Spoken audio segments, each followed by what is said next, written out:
Les invito a que abran sus Biblias en el Evangelio de Lucas. No vamos a volver a leer la porción porque ya la leímos, pero quisiera que mantuvieran sus Biblias abiertas en Lucas 2, versículos del 8 al 11, que fue la porción que leímos, aunque un poquito más adelante, ¿verdad? Ya que son 3 versículos, los voy a leer. Había pastores en la misma región que velaban y guardaban las vigilias de la noche sobre su rebaño. Y aquí se les presentó un ángel del Señor, y la gloria del Señor los rodeó de resplandor y tuvieron gran temor. Pero el ángel les dijo: no temáis, porque he aquí os doy nuevas de gran gozo que serán para todo el pueblo, que os ha nacido hoy en la ciudad de David un Salvador, que es Cristo el Señor. Te ruego, Padre amado, que bendigas tu palabra en esta mañana y todos podamos ser edificados a través de ella, por la acción de tu Espíritu Santo. En el nombre de Jesús. Amén. Bueno, creo que vivimos en tiempos donde las buenas noticias no abundan. Lamentablemente encendemos el televisor para escuchar el noticiero y si hay una buena noticia es mucho, pero hay un montón de malas noticias. Lamentablemente vivimos en un mundo así, donde las malas noticias son más que las buenas. Pero afortunadamente la noticia del nacimiento de Cristo fue una buena noticia, por no decir la mejor noticia que ha tenido nuestro mundo. Esta que anunciaron los ángeles, porque os ha nacido hoy en la ciudad de David un Salvador, que es Cristo el Señor. Una buena noticia para siempre, ¿verdad? No es una buena noticia que después se convierte en una tragedia, como aquel famoso hombre que pasó la historia cuando dijo ¡tierra! ¿Se acuerdan quién fue? Rodrigo de Triana, ¿no? A bordo de una de las calaveras que venían a este nuevo mundo de Cristóbal Colón. Un gran descubrimiento, pero después, qué triste. Acabaron con la vida de los pobres indios, saquearon América, se llevaron todo el oro, trajeron negros después, también los mataban. Pero la noticia esta siempre ha sido buena, nunca ha tenido malas consecuencias. El nacimiento de Cristo en este mundo. Dice la Biblia que vino en el contexto de unos pastores que cuidaban el rebaño y recibieron este anuncio sin igual. No hemos considerado a veces que estos pastores no eran cualquier gente. Estos pastores eran levitas, hermanos. Eran levitas que estaban preparándose para el sacerdocio, porque el levita era el que antecedía al sacerdote. Como se acuerdan la parábola del buen samaritano, que pasó un sacerdote, después un levita, un aspirante al sacerdocio. Estas personas conocían entonces bien todo lo que concerne a la religión judía y a la expectativa de la llegada del Mesías. De hecho, ese rebaño no era cualquier rebaño, eran las ovejas que eran dedicadas al sacrificio en el templo y por eso tenían que cuidarlas muy bien. Ellos estaban allí en su labor de cuidar las ovejas cuando reciben de pronto este anuncio glorioso. No sé si se imaginan el susto que se habrán dado, ¿no? Si ahorita con la intervención de Emmanuel pensamos que era un ángel que nos había hablado, nos perturbamos un poco. Imagínense usted estar allí y que se aparezca un ser divino lleno de luz y les haga un anuncio. Bueno, con razón la Biblia dice que tuvieron gran temor. Ahora, quiero ponerlos en contexto porque es importante. Esto ocurre en la fiesta de los tabernáculos, o Sukkot, que se estaban celebrando allí en Israel. O sea, que era una noticia que llegaba apropiadamente en el momento adecuado. Por eso es que les digo que no les sorprende en este caso a ellos, porque esta fiesta eran conocidas también como la fiesta del gran gozo, o también como la fiesta a las naciones, y después vamos a ver la relación que tiene con el anuncio. Pero cuando el ángel hace este anuncio, menciona estos detalles, podemos ver que la terminología que el ángel usó para anunciar el nacimiento de Jesús son temas y mensajes asociados con la fiesta de los tabernáculos, o sea, de esta fiesta de Sukkot. Se dice que entre los judíos, que si uno quería realmente disfrutar de una fiesta del gozo, debía asegurarse de estar en Jerusalén para Sukkot. En estas fiestas, los judíos recordaban la liberación de Egipto y el peregrinaje sobre Israel, cómo Dios los guardó. Por eso es que hacían unas cabañas rústicas y allí ellos pasaban el tiempo en el peregrinaje real, literal, para descansar y después seguir la marcha. Pero después siguió la costumbre, simbólicamente, de habitar en esas pequeñas cabañas que ellos hacen. Algunos lo hacen en el patio exterior y habitan allí durante una semana y reciben invitados, una de las cosas que tiene esta fiesta. Y cuando ellos descansan en la noche, lo que les queda en su vista son las estrellas del cielo, para indicar la fragilidad de la vida humana y que nosotros estamos esperando en el Señor. Ese es el simbolismo, ¿no? Y después vamos a ver qué relación tiene con este anuncio y el nacimiento de Cristo, porque Cristo nace en Sukkot, o sea, mientras se celebra la fiesta de los tabernáculos. La pregunta que nos hacemos, ¿por qué fueron nuevas de gran gozo? ¿Por qué fueron noticias de gran gozo para todos aquellos que la escucharon? Bueno, podemos señalar 4 razones. En primer lugar, porque como dice el ángel, estas buenas nuevas serían para todo el pueblo de Israel. No había allí excepción de personas, ¿verdad? Todos podían escuchar el anuncio de esta noticia. Eran para todo el pueblo, no para una élite o grupo especial, un pequeño grupo privilegiado, no. Todo el pueblo tenía el privilegio de escuchar este anuncio.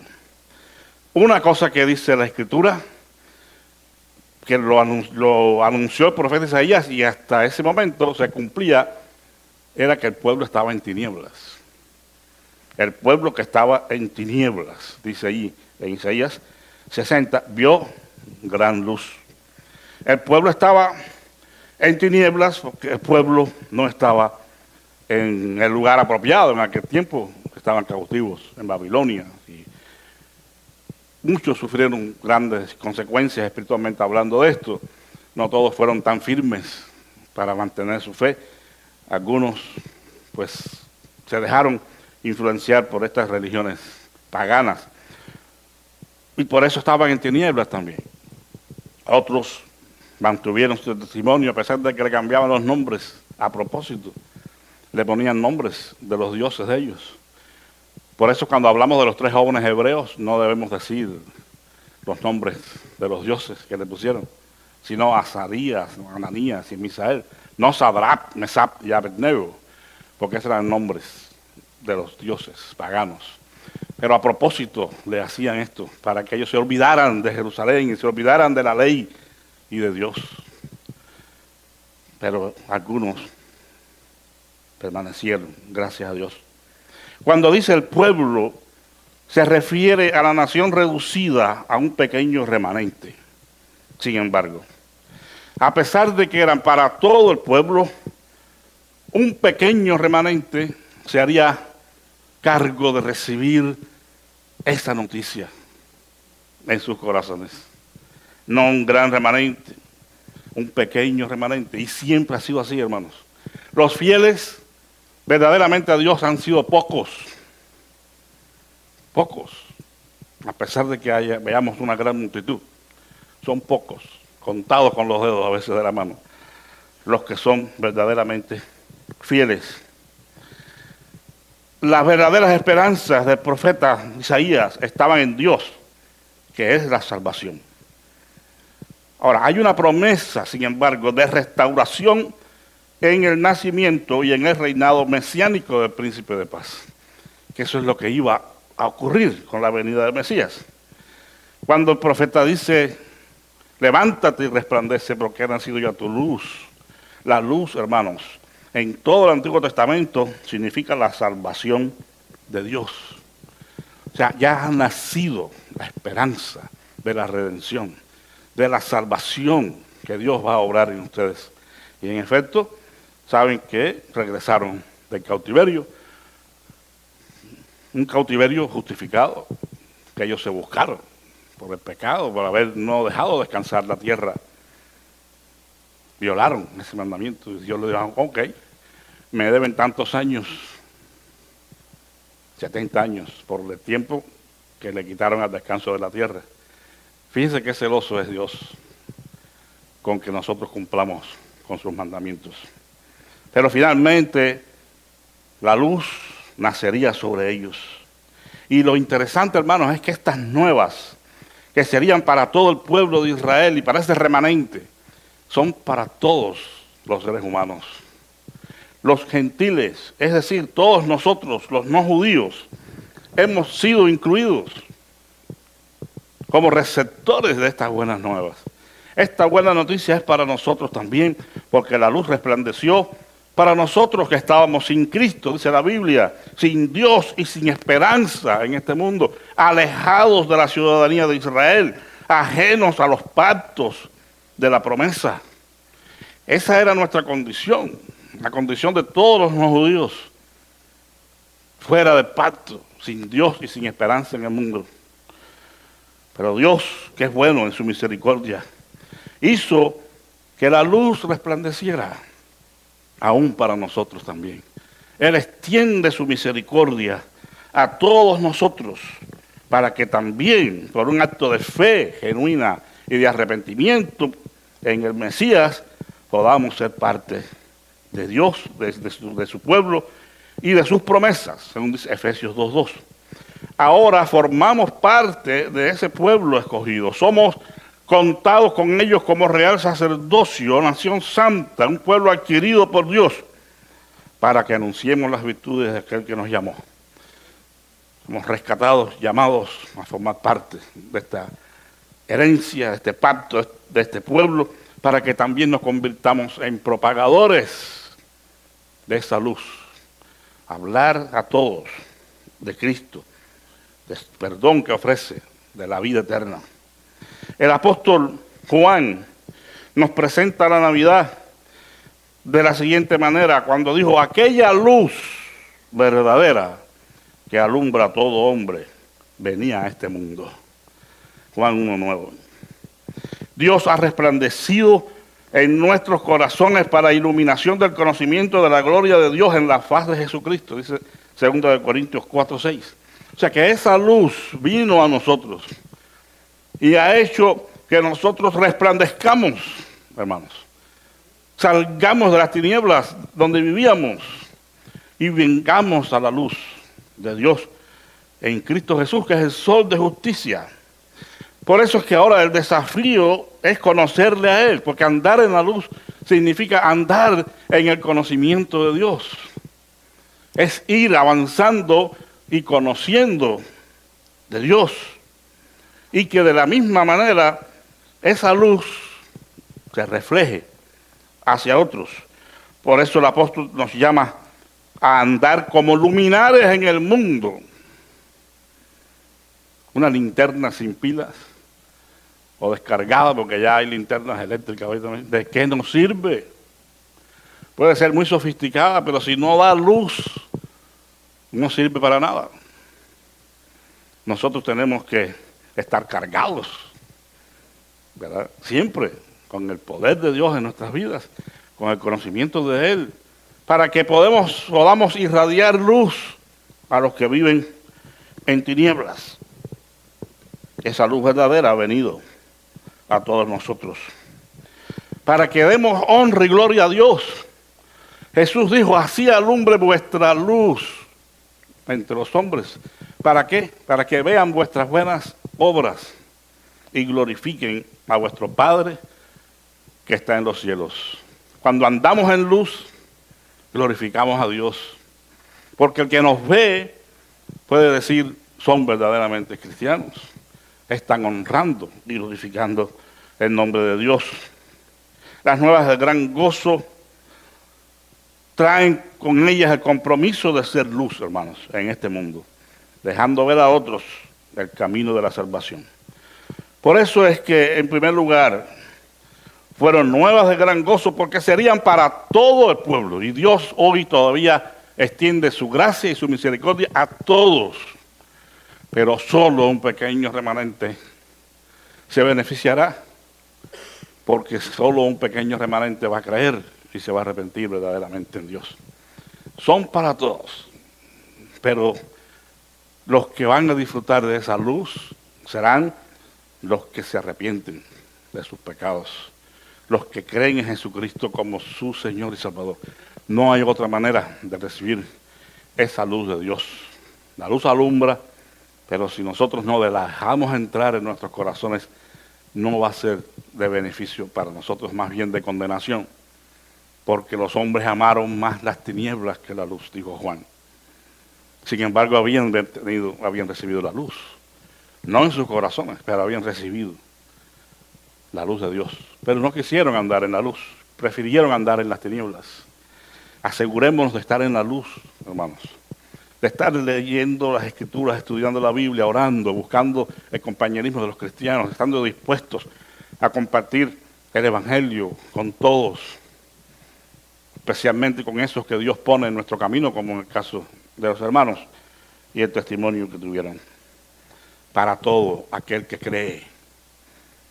Porque de tal manera amó Dios al mundo, que ha dado a su Hijo unigénito, a esa luz, para que todo aquel que en Él cree no se pierda, mas tenga vida eterna. Entonces es para todos. No hagamos distinción de personas. Compartamos el Evangelio con todos. Y bueno, ya ellos tendrán que decidir si van a querer andar en la luz o van a seguir en las tinieblas. Serían nuevas de gran gozo, porque el temor sería reemplazado por la fe, la esperanza y el amor. Estas tres gracias cristianas, o paulinas, como algunos los han llamado, fe y esperanza y amor. La Biblia dice que cuando los pastores recibieron aquella manifestación del ángel, tuvieron temor. Y estamos de acuerdo que hayan sentido temor, porque de pronto un ser divino allí, lleno de luz, diciendo una noticia, pues a cualquiera espanta, ¿verdad? Sin embargo, gritos de gozo y alegría hubieran sido más apropiados, ¿no? Pero bueno, se justifica este tipo de temor allí como una reacción natural de parte de los pastores. Sin embargo, aunque no es el contexto del pasaje ni está relacionado el temor como castigo en este contexto, tenemos que mencionar que una de las consecuencias de andar lejos de Dios, en las tinieblas, pecando, es el temor. El temor que lleva en sí castigo, porque es una violación de los mandamientos de Dios, según Juan. Así que ese temor lleva castigo, lleva consecuencias disciplinarias de la parte de Dios, por cuanto la gente no teme a Dios, pero vive en temor. La primera reacción del hombre, hermanos, desde que pecó, fue el temor. ¿O no se imagina usted a Dios en el huerto del Edén? ¡Adán! ¡Adán! Ya él estaba acostumbrado a tener compañerismo con Adán, a pasearse por el huerto, Adán conversando con Dios. Y como de costumbre vino Dios aquel día, Adán, Adán, y Adán brillaba por su ausencia. Dios dijo, ¿dónde estás tú? ¿Dónde estaba Adán? Ya no estaba a la luz, estaba escondido. Y cuando Dios lo vio, ya no lo vio como antes. Ya no estaba desnudo, estaba cubierto con hojas de higuera. Esa justicia propia, ¿verdad?, del hombre. Dios tuvo que hacerle vestiduras con el primer sacrificio. Pero el punto es que, hermanos, el temor lleva a la persona a alejarse de Dios, no a acercarse a Dios, porque le teme como una consecuencia de su pecado. Ese temor está presente lamentablemente en las personas que no conocen a Dios y cada día se alejan más de Él. Y ese temor también tiene solución, porque en el amor, dice Juan, no hay temor, sino que el perfecto amor echa fuera el temor. Ese temor que es consecuencia del pecado es echado fuera por la presencia del amor perfecto de Dios. Un principio de sustitución, ¿verdad?, que la Biblia aplica una y otra vez. Dios cambia una cosa por la otra. Nos quita algo malo y nos da algo bueno.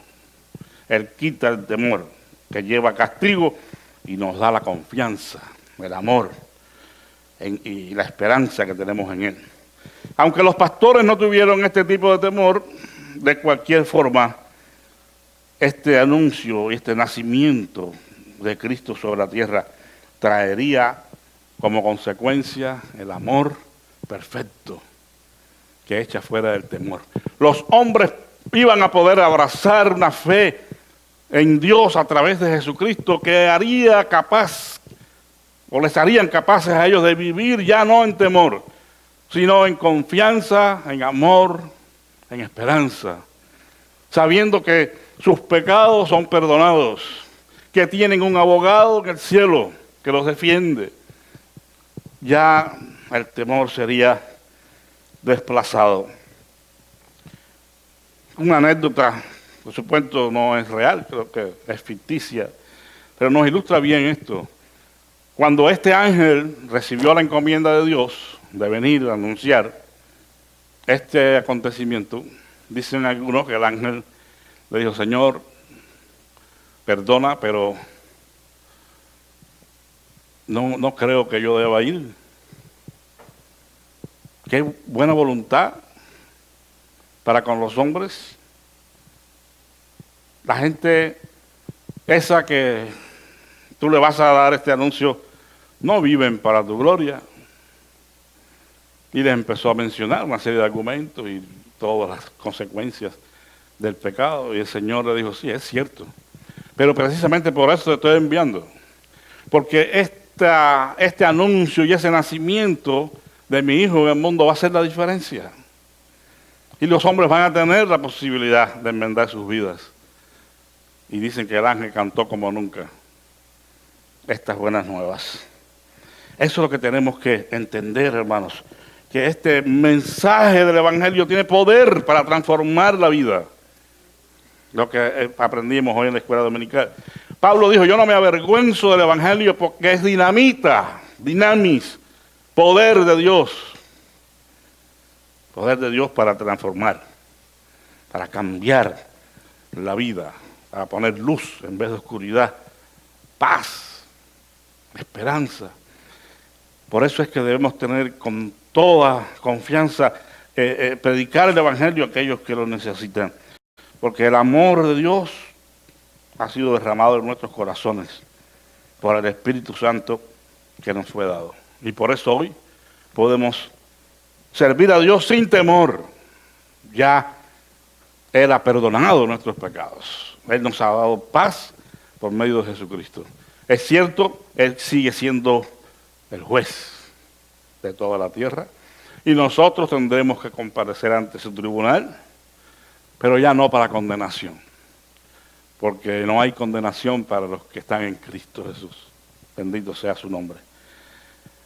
Tendremos que dar cuenta de lo que hicimos mientras estuvimos en el cuerpo, sea bueno o sea malo, pero ya no somos condenados por la gracia y la misericordia de Dios. La Navidad entonces es el amor de Dios triunfando sobre el temor. Tenemos que tener confianza en Dios. Y en tercer lugar, las buenas serían buenas de gran gozo porque nacería un Salvador. O sea, ha nacido hoy en la ciudad de David un Salvador, que es Cristo el Señor. Pero no solo fue el hecho de la llegada del Salvador lo que constituye las buenas nuevas del mensaje de los ángeles. No solo nacería un Salvador, sino que sería un Salvador diferente. No un Salvador que ellos estaban esperando incluso. Porque este Salvador salvaría a su pueblo de sus pecados. Ese fue el anuncio después del ángel a María.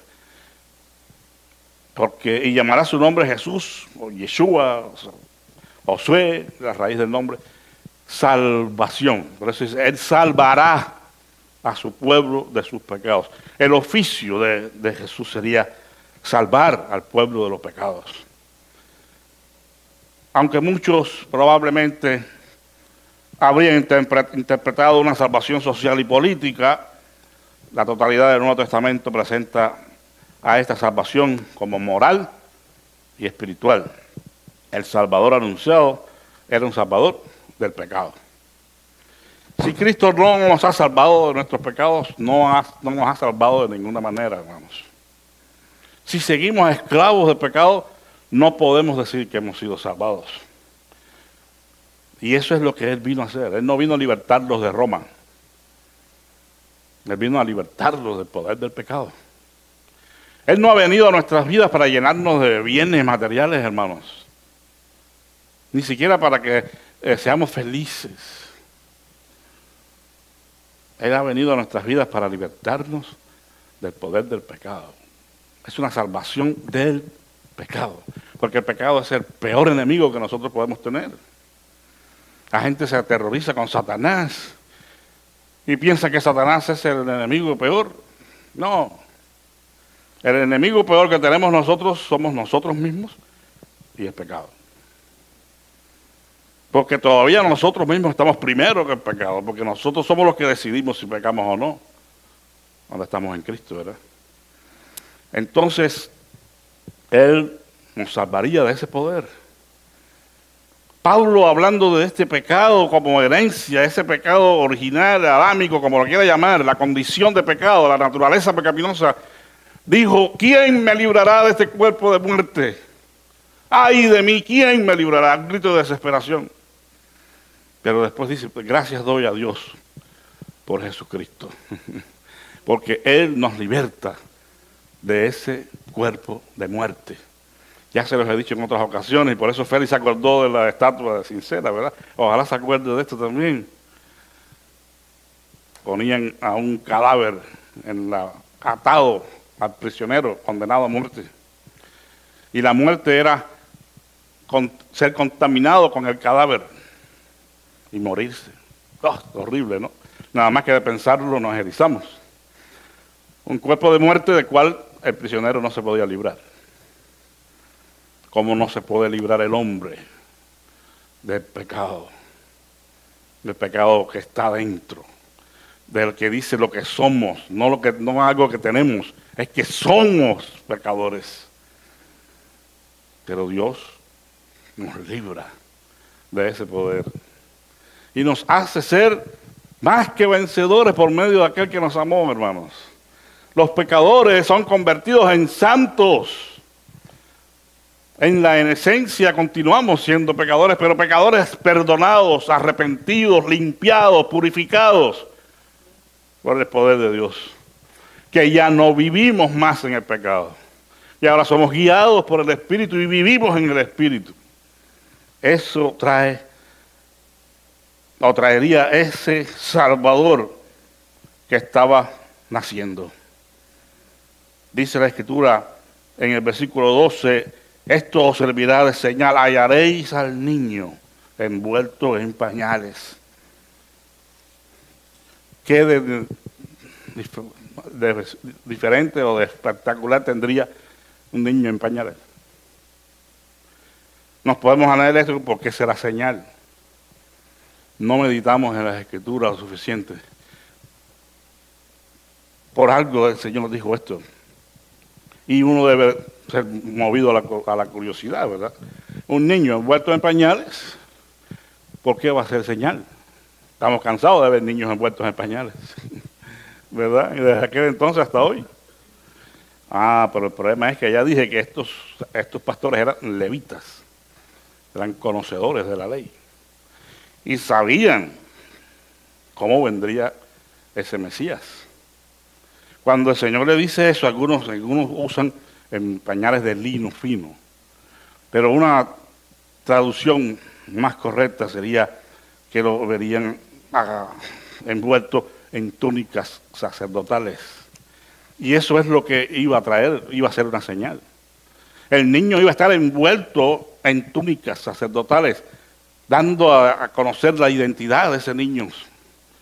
Este es el Mesías, este es el sumo sacerdote que va a estar en los cielos.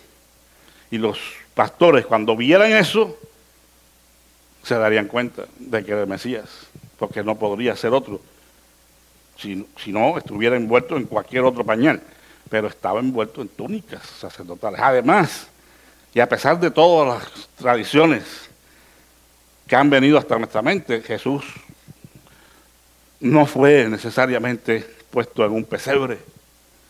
Eso son traducciones. No tengo tiempo para explicar eso ahora. Pero estaban celebrando la fiesta de los tabernáculos. Entonces todo judío estaba en un azúcar, esa tienda que les hablé. Entonces lo más lógico es que Jesús haya nacido en un azúcar, haya sido puesto allí. No tiene otro sentido, más que ese. Algunos hablan porque las palabras se intercambian, las palabras usadas para establo o pesebre son diferentes, y hablan de ciertas casas que estaban preparadas para eso. Tenía una planta baja donde estaban los animales, que se guardaban, no todos los animales, pero algunos animales que se guardaban allí para protegerlos, pasaban la noche allí también, pero en la parte de arriba estaba la familia. Probablemente no halló espacio para estar arriba, pero sí encontró un lugar abajo, en un azúcar, no en un pesebre. Pero bueno, como decía el hermano ahorita acerca de la fecha de nacimiento, ¿qué importa cuándo nació? ¿Qué importa dónde lo pusieron? ¿Qué importa? Él nació y lo pusieron en donde lo hayan puesto, gloria a Dios, y ya ha traído para nosotros el perdón de los pecados. Pero es importante mencionar esto porque si no, los pastores no hubieran recibido ninguna señal. El contexto hebreo, las escrituras, nunca lo podemos olvidar. Además de eso, esa palabra señal que usa también en Isaías 7:14, cuando dice la Virgen dará luz a un hijo y esto le será por señal, la señal, hermano, es para los creyentes, no para los incrédulos. Entonces, ahí nos habla del contexto de fe, donde son dadas estas manifestaciones. La Biblia dice en 1 Corintios 14:22, ¿verdad?, que las señales son para los creyentes. Entonces, tenía que haber un entendimiento de la fe en ellos para encontrar allí una señal milagrosa, algo sobrenatural que vendría de parte de Dios. Recuerden entonces que la Navidad nos trae a un Salvador, y eso es una buena noticia. Ha nacido un Salvador, y que ese Salvador está dispuesto para dar vida eterna a todos aquellos que se arrepienten. Y en tercer lugar, hermano, sería unas buenas nuevas, porque en la tierra haría paz y buena voluntad para con los hombres. Mejor que eso, pues, ¿qué? ¿Verdad? Paz y buena voluntad para con los hombres, dice el versículo 14. De hecho, uno de los nombres que se le da allí precisamente en Isaías es Emmanuel, ¿verdad? Es Dios con nosotros. Lo que estaba haciendo un indicativo de que la distancia se estaba acortando, ¿no? La distancia entre Dios y el hombre. ¿Y de qué manera? Tremendo. Él mismo había venido a estar entre nosotros. Él vino en la persona de Cristo para obrar la reconciliación del mundo consigo mismo. Es el Dios de la paz. Y esto, hermano, simplemente es maravilloso, admirable, que Dios haya morado entre nosotros en la persona de Cristo y haya obrado la redención de toda la humanidad.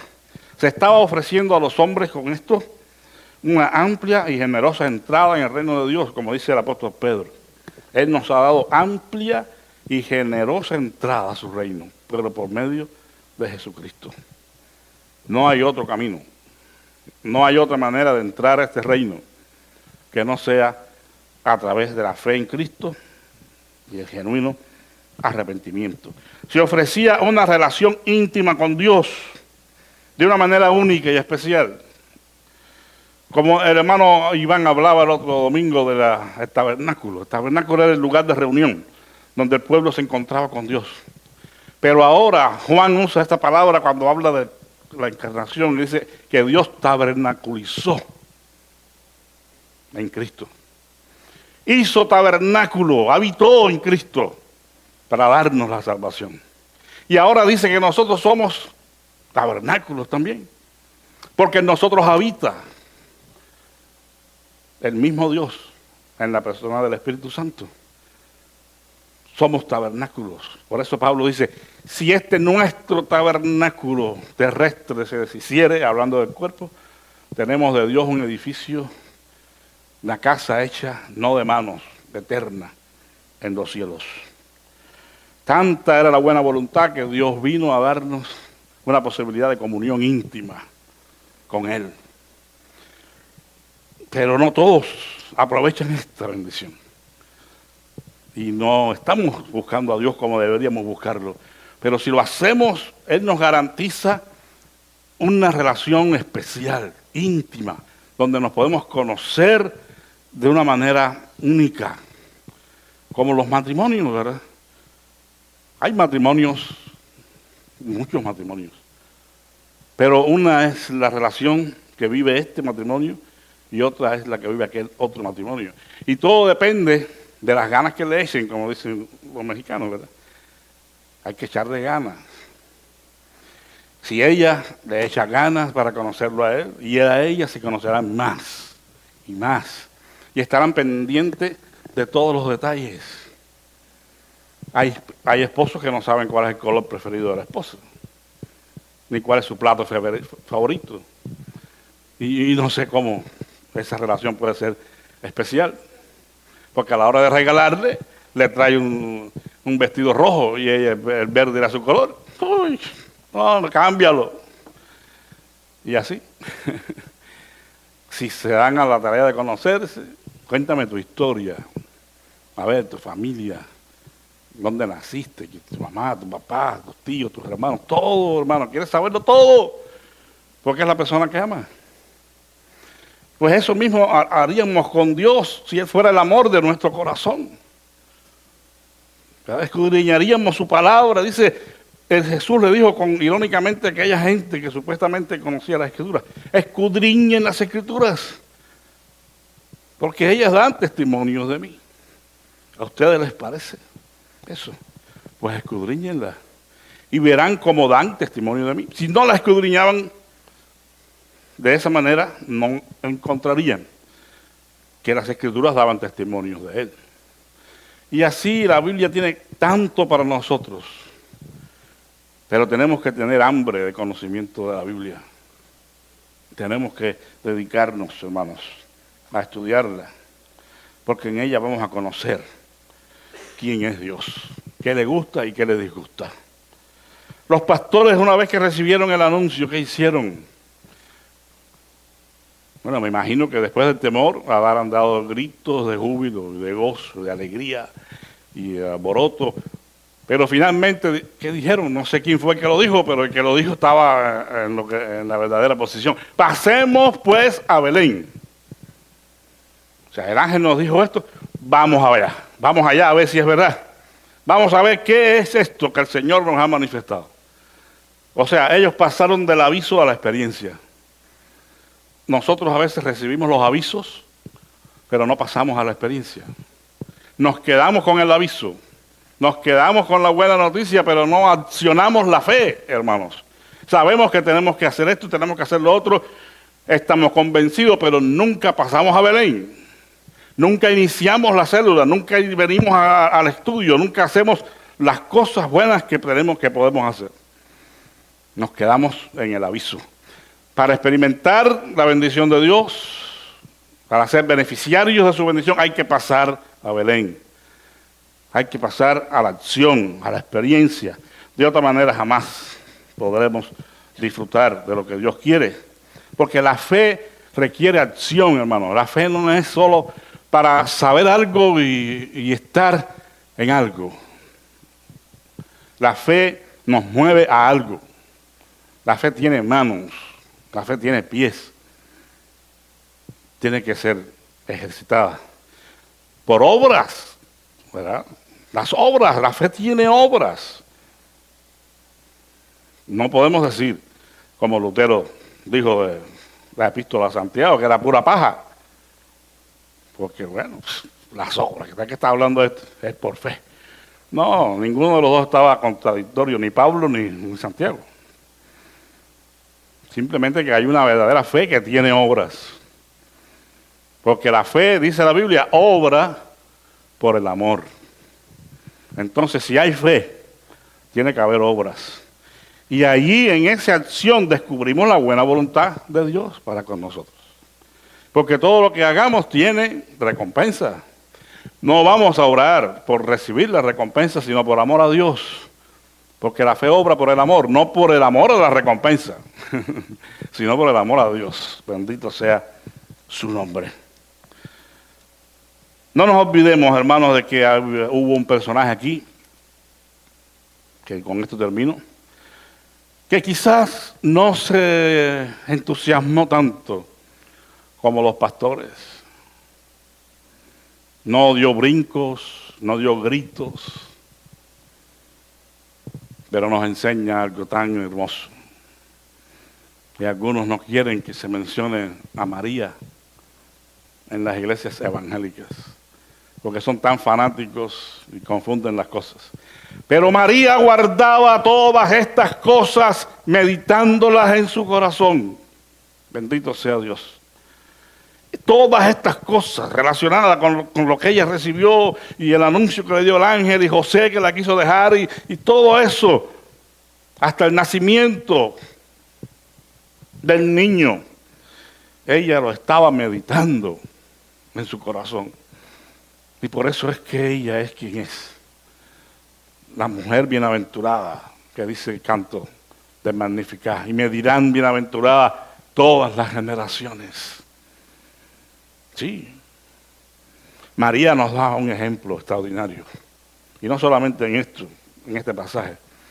Pero hermanos, la Navidad va a tener valor para nosotros si meditamos en nuestro corazón todas estas cosas. Y todas las cosas de Dios no son para dejarlas pasar de un oído a otro. Que a veces eso es lo que pasa en muchos lugares, aquí no, pero en otros lugares, cuando tú terminas de predicar y le preguntas a la persona sobre qué predicó el pastor, no sabe. Acabado de predicar, se lo olvidó lo que se dijo. Y eso que es Dios el que está hablando, ¿eh? Dicen, ¿verdad? Creen eso. Si es Dios quien habla, abramos nuestros oídos, hermanos. Abramos nuestros corazones y guardémoslos, todas estas cosas, meditémoslas, para que estas cosas se hagan grandes en nosotros y nos lleven a la acción, al servicio a Dios desinteresado. Eso es lo que hace la acción de Dios en nuestras vidas. Por eso les invito a celebrar la Navidad al estilo de María, guardando y meditando todas estas cosas en nuestros corazones. Que Dios les bendiga.